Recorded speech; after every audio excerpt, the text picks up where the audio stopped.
Most history books tell you about kings and wars and famous battles, but they almost never tell you about the bravest group of people who ever lived. They were ordinary people, farmers, mothers, fathers, and children who faced the most evil imaginable and chose freedom even when there was no way out. This is the true story of Igbo Landing, a story so powerful that even the land itself still remembers it over 200 years later.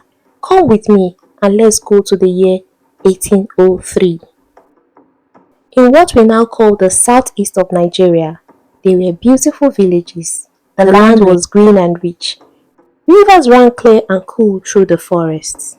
The Igbo people lived here happily. They had big farms full of yams and cassava and palm trees. In the mornings, you will hear children laughing as they ran to play by the river. Women pounded yam and sang songs. Elders sat under the big shade tree, telling stories and giving wise advice. Everyone knew their place. Everyone was free.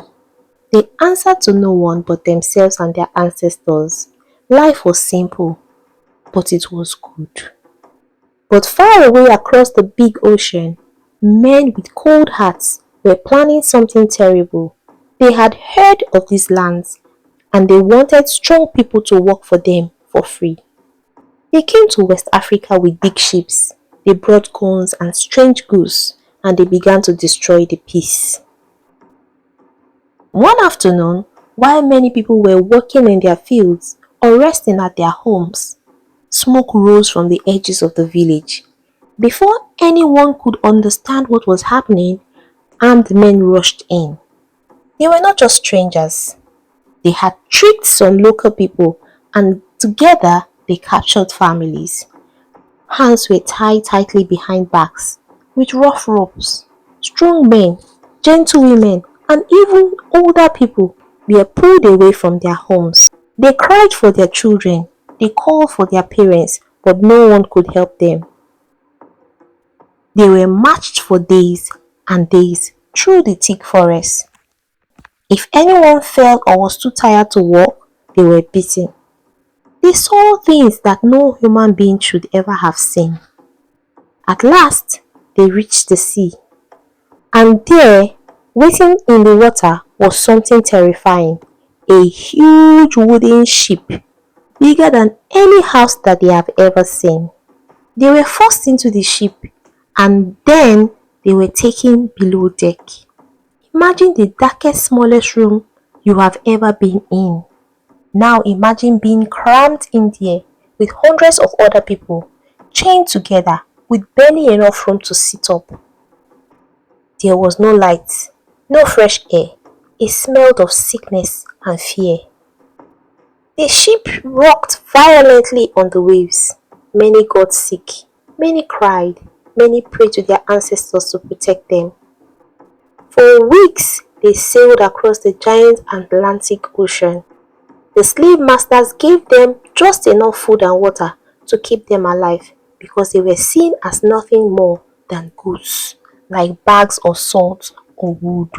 But deep in their hearts, these Igbo people never forgot who they were. They whispered to one another in their own language.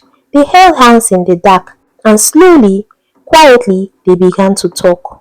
Where are they taking us? One asked. To be slaves, another answered. To work until we die, with no rest, no pay, and no freedom. And then one man, a strong leader among them, said something that changed everything. I would rather die a free person than live as a slave.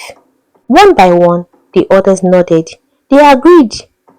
Whatever happened next, they would not let anyone own them. After many long weeks, the ship stopped.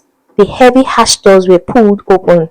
Bright sunlight poured in, hurting their eyes. They were pulled up into the deck. Before them lay the coast of a place called Georgia in America. It was green and wild, but it was not their home. The air was thick and hot.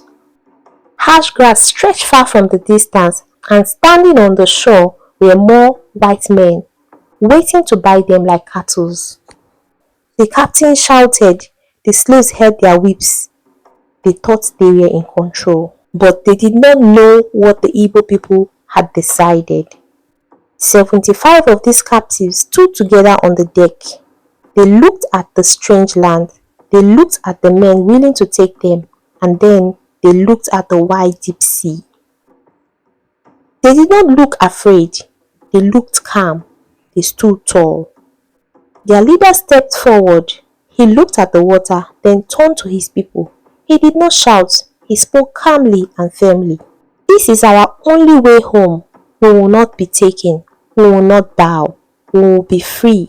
We are free people, and we will remain free. Hand in hand, forming one long unbroken line, they walked towards the side of the ship. The slave masters yelled. They ran forward to stop them. They threatened and cursed, but no one moved. No one let go. They climbed over the rail, and together, singing the ancient song, they jumped into the river.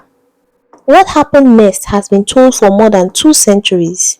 Some say they jumped into the river and water covered them completely and they sank down to rest forever. But many others, especially those who know lands and the spirits, say something different. They say that as soon as their feet touched the waves, chains fell away. They say their bodies turned into lights and their spirits rose up like birds, flying high across the ocean. And that is why to this day, people say no one can grow crops on that shore, no matter what farmers plant. Corn, cotton or grass, the land refused to grow it. It stays wild and empty because the land knows what happened there. It respects their choice. It will not serve anyone who tries to profit from their suffering. You might ask, why does this story matter to me today? It matters because it shows you what you are made of. These were not soldiers. They were not superheroes. They were ordinary people who lost everything, but they refused to lose their pride. They proved that no one can truly own your spirit. When things feel hard, when you feel small or trapped, remember them. Remember that you come from people who chose dignity above everything else. This is not just history. This is your story.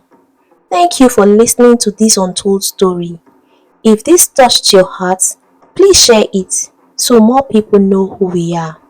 And never ever forget, you come from royalty. You come from people who chose freedom. See you in the next story.